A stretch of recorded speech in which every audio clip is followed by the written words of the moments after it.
The female reproductive system contains various harmless microorganisms.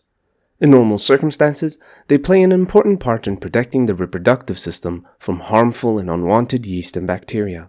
Pelvic inflammatory disease, or PID in short, is when an infection by harmful organisms develops and spreads in the female reproductive structures. This can be an infection in the cervix, uterus, fallopian tubes, ovaries, or surrounding pelvic organs. It is caused by the ascending infection of unwanted microorganisms, originating in the vagina and cervix. While some women may be asymptomatic, many experience symptoms such as pain in the lower abdomen and pelvis, fever with or without chills, abnormal uterine bleeding, especially during intercourse or between menstrual cycles, and some may observe abnormal vaginal discharge with foul smell.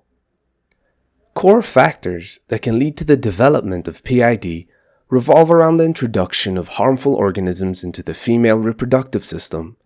For example, having multiple sexual partners, or being exposed to partners with sexually transmitted disease.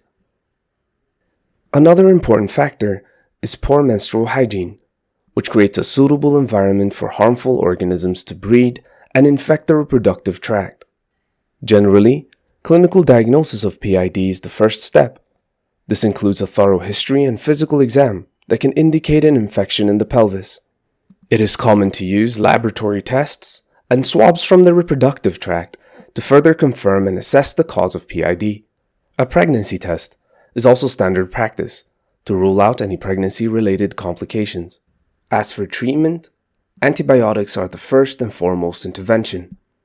The regimen is based on the type of microorganisms causing the infection and the severity of disease. If detected early and treated, PID is reversible and can heal without any complications. However, treatment cannot reverse any damage that might have already occurred in long-standing or recurrent infections.